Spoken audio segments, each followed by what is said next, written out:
जनता की समस्याओं को लेकर पूर्व मंत्री समाजवादी पार्टी के भगवत शरण गंगवार विधानसभा 121 ने भारतीय जनता पार्टी सरकार पर साधा है निशाना। नमस्कार, मैं अमित कश्यप और आप देख रहे हैं हंगामा टाइम्स न्यूज। जहां जनता की समस्याओं का समाधान न होने के बाद समाजवादी पार्टी के पूर्व मंत्री भगवत शरण गंगवार ने भारतीय जनता पार्टी पर साध लिया निशाना। ये डालते राजेश कश्यप के एक रिपोर्ट पर नजर। आप किसानों की बड़ी समस्या आ रही है गन्ना भुगतान को लेकर कराती है जी पेमेंट, और इस सरकार को किसानों से कोई मतलब नहीं है। इसीलिए मन चाहे कहना चाहिए, अभी पिछले साल का दिया नहीं है, इस साल और खरीद लिया। किसानों की क्या दुर्दशा है, किसे कोई अपनी बेटिया की शादी करना चाहता है तो कोई मरीज है किसी के परिवार में।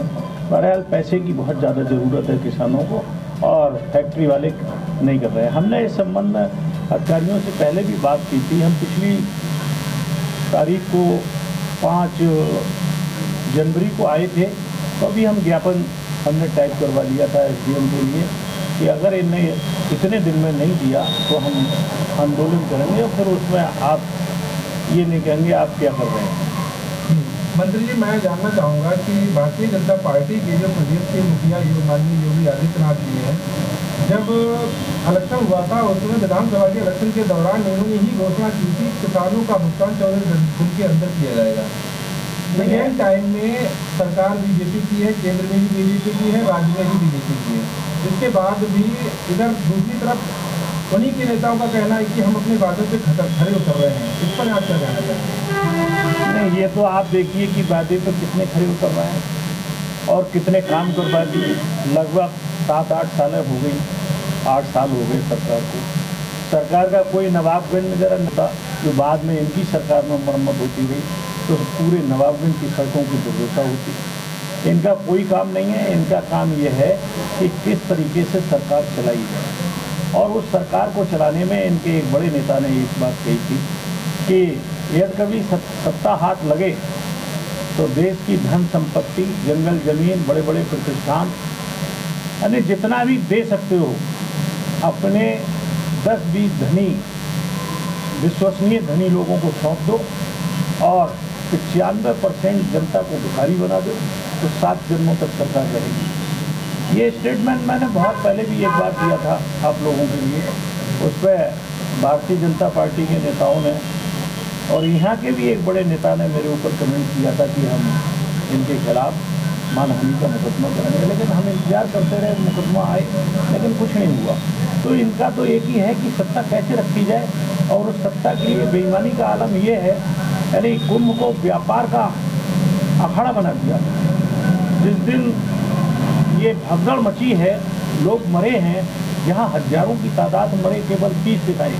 अब वो बात सब उजागर हो रही है। और उस दिन ये भी छपा था एक साइड में कि इस कुंभ के मेले से सरकार को 2 लाख कुछ हजार करोड़ की आमदनी होती है। तो इन्हें आमदनी का अड्डा, इसीलिए व्यवस्थाएं कुछ नहीं और लोगों को बुलाते चले गए। बहुत सारे लोगों को कार्ड भेजे गए। तो ये इनकी बहुत ही खराब गतिविधियाँ हैं, लेकिन पब्लिक बेचारी जागरूक नहीं है, इसलिए इन्हें बना देती है। 3 बार मोदी साहब का एक भी वादा पूरा हो गया वो हिंदुस्तान के अंदर। 2 महीने के बाद में एक नया बात पूरी होने दीजिए। अब आप बीच में बोलो कैसे काम चलेगा? या तो पूछ लोगों को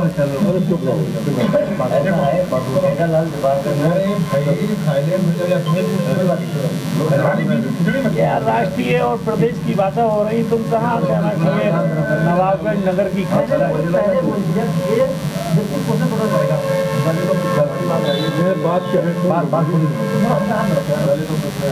तो इनका 7 जन्मों तक। और उसी क्रम में जो इनने कहा था कि 95% लोगों को भिखारी बना दो, इनने एक बात और कही थी। जब आज़ादी मिल गई हिंदुस्तान के लिए और संविधान का निर्माण हो रहा था, विद्वान लोग संविधान लिख रहे थे, तो इनने कहा कि पिछड़े, दलित और अल्पसंख्यक, इन तीनों को अगर बराबरी का हक जो आज़ादी देती हो, ऐसी आज़ादी से हमें 1000 वर्ष की गुलामी अच्छी है। तो इनका तो एक अजीब मकसद है कि सरकार कैसे चले, उसके लिए बेईमानी। जहाँ बात आई है, आपने अभी एक पत्रकार मुझसे पूछ रहे थे कि नवाबगंज में निरंकुशता होती जा रही है, क्राइम बढ़ता चला जा रहा है। ऐसा कौन सा थाना बरेली के अंदर है जिस थाने के अंदर भारतीय जनता पार्टी के लोगों ने तोड़ फोड़ न की हो? इल्जाम समाजवादी पार्टी पर देते हैं, लेकिन समाजवादी पार्टी की सरकार में किसी थाने में तोड़ फोड़ नहीं हुई। जो कहते थे वो करते थे, ये बात सही है। हमने अपनी सरकार में भी धरने आंदोलन दिए हैं अगर हमें पसंद नहीं आया तो, लेकिन गुंडागर्दी कतई नहीं कि हमारे साथ तो कोई आदमी जमीनों का काम करता हो। आज नवाबगंज पूरा लूटा जा रहा है एक तरीके से, व्यापार करने वाले व्यापार नहीं कर पा रहे हैं, तो एक मजाक सा बना रखा है समाज में। लेकिन इसके लिए जागरूकता पब्लिक को लानी पड़ेगी कि आप लोगों का भी में बहुत बड़ा दायित्व है कि आप लोग पब्लिक को जागरूक करें, सही बात को लिखें और सही मैसेज दें। मंत्री जी, मैं जानती हूँ जब भी अटक महोदय थाने के अंदर निरीक्षण के लिए आते हैं, इतना किया जाता है कि निरीक्षण जो है स्वागत सम्मान में बदल जाता है। इस तरीके से क्या जनता के लिए न्याय मिल सकेगा? ऐसा ये बड़ा अजीब विषय है। जहाँ तक मैं कप्तान साहब की बात करूँ, ईमानदार लोग उनकी तारीफ करते हैं।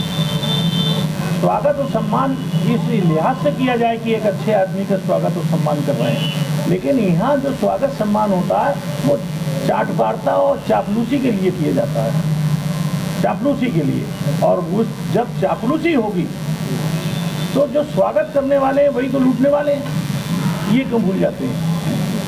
लूटने वाले वही है नवाबगंज को। मेरे पास तो लोग आते हैं, मैं तो एक ही बात कहता हूँ, बताओ चलो मैं बैठ रहा हूँ तो अपना काम करो, लेकिन उनमें विचारों में इतनी हिम्मत भी नहीं है कि मुझे बैठा कर काम कर पाए। महोदय, दूसरा क्वेश्चन हमारा ये है कि एक तरफ भारतीय जनता पार्टी के नेता, देश के प्रधानमंत्री माननीय नरेंद्र मोदी जी का कहना है कि गड्ढा मुक्त भारत। अभी हाल ही में हम लोगों के द्वारा एक खबर लगाई गई थी, जो पुल है दामी खेड़ा का पुल बोला जाता है और कई गांव का रास्ता है, उस पुल के पास इतने गहरे गहरे गड्ढे हैं। जैसे हाल ही में एक घटना हुई थी दिल्ली में, गूगल मैप से लोग आ रहे थे, उनकी हत्या हो गई। तो भारत हो रहा है, कहीं इतने गहरे गहरे गड्ढे हो रहे हैं। वो भी समाजवादी ने बनवाया, उसके बारे में क्या कहेंगे?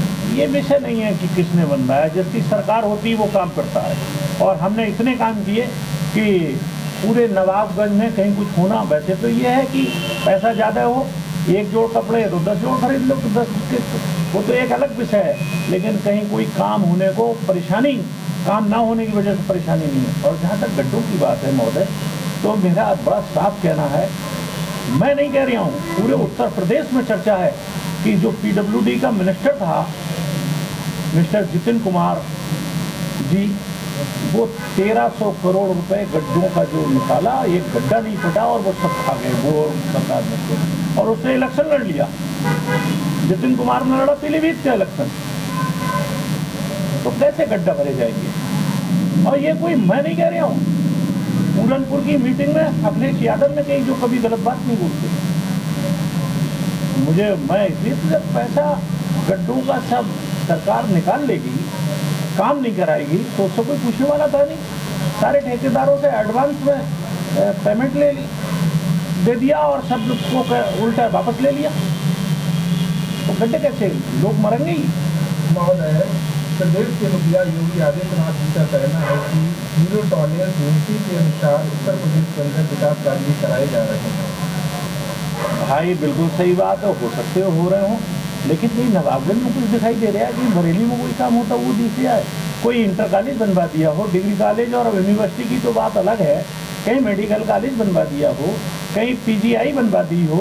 हमारी सरकार में सब बने थे, सब बने थे, 11 मेडिकल कॉलेज बने थे एक वर्ष में, और सीटें बढ़ा दी थी बहुत सारी।